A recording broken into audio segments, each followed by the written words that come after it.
hal yang perlu dilakukan sebelum membeli rumah baru.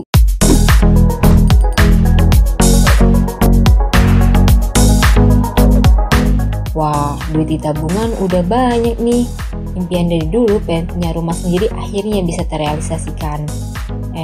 Tapi jangan langsung buru-buru buat beli rumahnya, bos. Seneng sih seneng, tapi sabar dulu. Jangan sampai bos malah tertipu bujuk rayan syaiton. Maksudnya bujuk rayan broker yang tidak bertanggung jawab. Rumah memang salah satu kebutuhan primer bagi semua orang. Kalau nggak punya rumah, mau tinggal di mana ya kan? Namun saat ingin beli rumah, dibutuhkan banyak hal. Biar lebih yakin kalau rumahnya yang beli merupakan rumah yang baik dari segala sisi.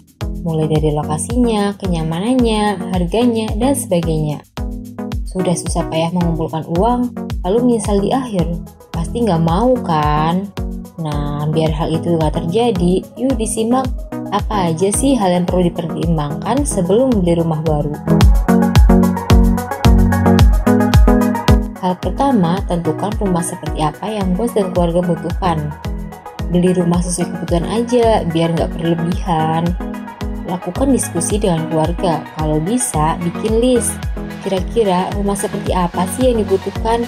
Misal nih, bisa ajukan pertanyaan kayak gini dalam diskusi bareng keluarga bos. Berapa jumlah kamar yang diperlukan? Apakah perlu garasi mobil yang luas? Apakah perlu memiliki taman yang luas untuk berkebun? Apakah akan direnovasi di masa depan?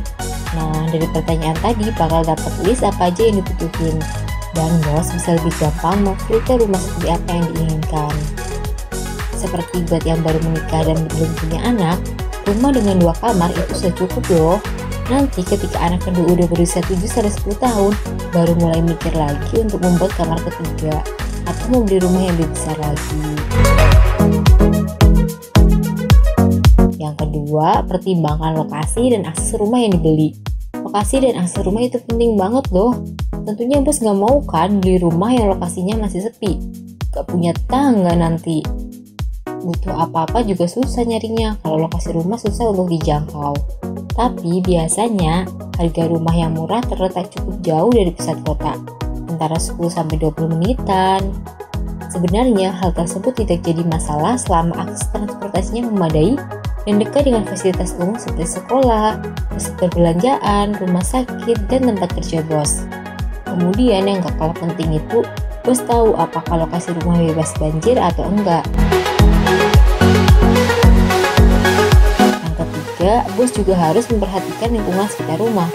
Rumahku adalah surgaku. Pasti bos gak asing kan dengan kalimat itu. Tapi bukan hanya bagian dalam rumah itu aja yang harus diperhatikan. Lingkungan sekitar juga perlu nih.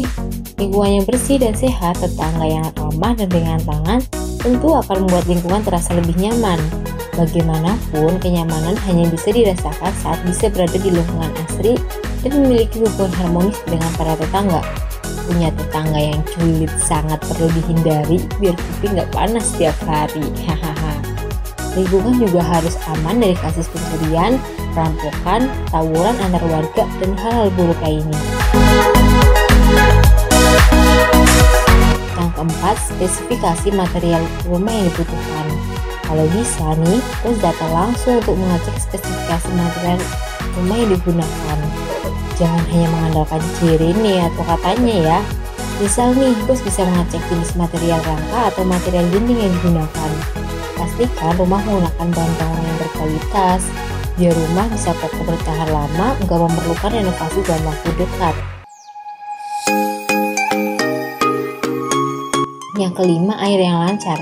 Pengalaman ini pernah saya alami sendiri loh. Saya lupa tuh cek seperti apa airnya, lancar atau enggak. Ternyata setelah tinggal di situ, airnya bener-bener cepat bikin tua. Seminggu bisa 2 hari nggak ngalir bos. Terutama kalau pagi dan petang. Airnya netes juga enggak.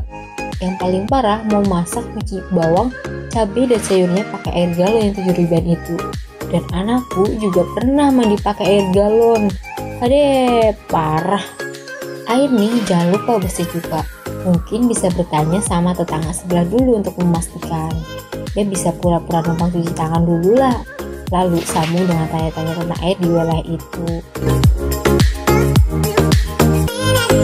Dan yang terakhir, Carilah harga rumah sesuai penghasilan.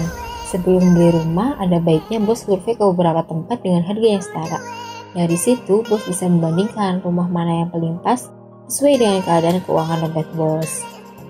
Dan hal-hal itulah yang Sketcho Property gunakan sebagai acuan untuk membuat produk. Jadi ketika bos membeli produk dari Sketcho Property, bos akan mendapatkan rumah atau tanah yang lokasinya bagus, lingkungan aman, air lancar, dan harga yang murah. Mungkin ada yang bertanya-tanya nih, kalau bagus kenapa bisa murah? Karena Sketcho Property benar-benar menyeleksi dari ratusan calon produk. Dari 100 tanah atau lokasi, satu yang dijadikan produk. Artinya produk Sketcho Property benar-benar produk yang bagus untuk bos miliki dari segala aspek. Oke bos? Semoga bos bisa dilancarkan rezekinya, sehat selalu, keluarga harmonis, dan bisa segera memiliki rumah idaman. Amin.